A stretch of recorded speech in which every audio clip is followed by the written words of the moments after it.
AK Vajpayee ji, विदेश मंत्री को मुखबिर कहा जाता है, वो गुनाह होता है। विदेश मंत्री को मुखबिर कहा जाता है, जे कह करके मजाक उड़ाया जाता है। यह कौन सी राजनीति हुई भला? देखिए चंदन सिंह जी, यही सवाल है, क्या LOP, राहुल गांधी या देश की अपोजिशन की सबसे बड़ी पार्टी कांग्रेस जिम्मेवारी निभा रही है? टाइमिंग नहीं समझ रही, संवेदनशीलता नहीं समझ रही। संवेदनशीलता तो समझनी होगी ना। एक तरफ तो आप करो हम सरकार के साथ हैं, तो क्या बंद खत्म हो गया ऑपरेशन सिंदूर? क्या खत्म कर दिया हमने? पॉज बटन दबाया अभी सिर्फ जी, और आप पोस्टमार्टम करने पे लग गए हो, क्वेश्चनिंग करने पे लग गए हो। तो डेलीगेशन जा रहा है, उसमें भी क्वेश्चनिंग कर रहे हो, फला आदमी को क्यों लिया, फला आदमी को क्यों नहीं लिया। मतलब हम ये कह रहे हैं कि क्या राजनीति, आप क्यों डर गए हो? अरे भाई, सेना ने जो शौर्य किया है उसका क्रेडिट जाने अनजाने में जो वर्तमान सरकार होती है उसी को जाता है। पूरे देश को 1971 याद कौन गया? 1971 याद कर लीजिए, पहले 1971 याद कर लीजिए। आप रोक नहीं पाओगे। अरे प्रियंका जी, आप रोक नहीं पाओगे। प्रियंका जी, जनता देख रही है। अगर नेता प्रतिपक्ष के तौर पर मिलने के लिए गए हैं, ये अच्छी बात है, लेकिन ये कोई भारतीय जनता पार्टी को याद नहीं। अगर जो है नेता प्रतिपक्ष जाते हैं, बहुत अच्छी बात है, इसमें कोई दिक्कत की बात कहां है। लेकिन विदेश मंत्री का मखौल उड़ाना, उनको मुखबिर कह देना, जे कह देना, मीर जाफर, जयचंद, न जाने क्या क्या चीजें कही जा रही हैं, और यह कहना कि पूरी तरह से भारत की जो है भद पिट गई है, यह कौन सी राष्ट्रनीति हुई जरा? अरे भाई ये बताइए, पाकिस्तान को और हमारे भारत देश महान को एक ही तराजू में तौल दिया जाता है, और उसके बाद भी भारतीय जनता पार्टी पूरी तरीके से चुप है। आज पूरी तरीके से चुप है। ट्रेड की धमकी देके युद्ध रुकवाया जाता है, फिर भी भारतीय जनता पार्टी चुप है। उसके मुंह में जबान नहीं है कि वो बोल सके। जयशंकर जी कहते हैं कि भैया हमने जो है पहले ही उनको इन्फॉर्म कर दिया था, पहले इन्फॉर्म कर दिया था। प्रियंका गुप्ता, प्रियंका गुप्ता, इसको लेकर विदेश मंत्रालय की ओर से जानकारी दी जा चुकी है। भीषण है ये रेटोरिक है। नहीं, ये रेटोरिक है। क्या है? नहीं, ये रेटोरिक है। और अगर हाइफेनेटेड किया गया है इंडिया और पाकिस्तान को, लिए उसके लिए जिम्मेदार कौन है? क्या मोदी सरकार है?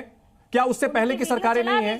क्या उससे पहले नहीं किया जाता था? क्या अमेरिका के राष्ट्रपति जो आते थे, भारत और पाकिस्तान दोनों की यात्रा नहीं करते थे?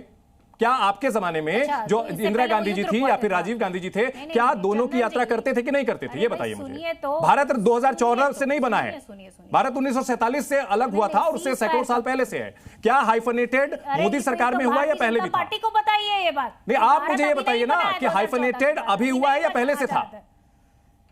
भारत और पाकिस्तान का नाम एक साथ कब से लिया जा रहा है? अरे भाई आप ये इनको बताइए ना, भारतीय जनता पार्टी। आप मुझे ये बताइए कि भारत और पाकिस्तान को एक साथ तोलने की बात कब से हो रही है? अरे भाई कौन कर रहा है, वही तो मैं पूछ रही हूँ। आपके पास तो चैनल में होगा ना कि किसने कहा ये बात। जी, सब देश यही तो कह रहे हैं कि मैं उसका भी, वो भी मित्र है, ये भी मित्र है। यूएस ने कहा नहीं, ट्रंप ने कहा नहीं, किसने नहीं कहा, चाइना ने कहा नहीं। अब कौन सा देश नहीं कह रहा है? हमारे साथ कौन खड़ा है? सवाल तो ये पूछना पड़ेगा ना, कौन सी? ये अमेरिका था जिसने कि 1971 में अपना 7वां बेड़ा भेज दिया था। रिसर्च ठीक से कीजिए मैम। अनुराग ढांडा जी, यहां पर राष्ट्रनीति और राजनीति की बात हो रही है। ऐसा मौका जैसे जिस समय में ऑपरेशन सिंदूर चल रहा है, आतंक के खिलाफ लड़ाई चल रही है, ऐसे समय में बार बार सवाल खड़े क्यों किए जाते हैं? देखिए, मुझे लगता है कि वाजपेयी जी यहाँ पे बैठे हैं LJP से, बहुत से लोगों को इनसे सीखना चाहिए। ये सहयोगी दल हैं सरकार के, लेकिन उसके बावजूद इन्होंने कहा कि ऑपरेशन सिंदूर अभी जारी है, ऐसे समय पे राजनीति करना सही थोड़ी है। तो इन्होंने सीधे सीधे प्रधानमंत्री जी पे निशाना साधा, जो ऑपरेशन सिंदूर जारी रहते हुए रेलवे टिकट के ऊपर फोटो छपवा रहे हैं, रैलियों के अंदर जाके अपनी पीठ थपथपा रहे हैं। सेना की तारीफ करनी चाहिए, वहां अपनी पीठ थपथपा रहे हैं।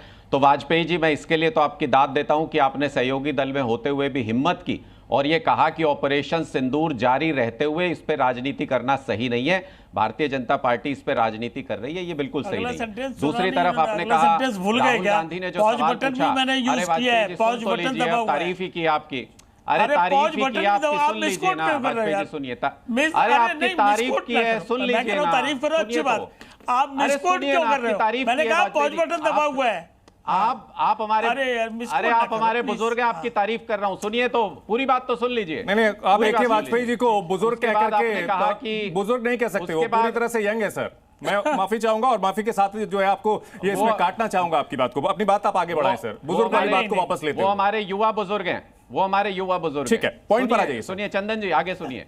मैं दूसरी बात जो कहना चाहता हूं कि राहुल गांधी ने जो पूछा कि कितने विमान हमारे गिरे ये बताओ, ये जानने में देश का इंटरेस्ट बिल्कुल नहीं हो सकता है। ये जानने में सिर्फ पाकिस्तान आतंकी देश का इंटरेस्ट हो सकता है। ठीक है। और पाकिस्तान के इंटरेस्ट की सवाल अगर कोई पूछेगा तो उसका हम विरोध करेंगे जी। लेकिन मुझे जरा ये भी तो बता दीजिए चंदन जी, जब तौलते हैं तो दोनों पलड़े बराबर तो रखा कीजिए। ये भी तो बताइए कि मध्य प्रदेश के जो मंत्री ने बयान दिया, क्या वो जायज था? उसके बावजूद वो मंत्री पद पे बैठे हुए हैं। उप मुख्यमंत्री ने जो बयान दिया मध्य प्रदेश के बीजेपी के, क्या वो जायज था? उसके बावजूद भी वो मंत्री पद पे बैठे हुए हैं। उसका किसी ने सपोर्ट नहीं किया, उसका कोई बीजेपी तक में किसी ने सपोर्ट नहीं किया सर। उस चीज को यहां ला करके राहुल गांधी की ओर से जो सेना की, उससे मत जोड़िए सर, उससे नहीं जोड़ सकते।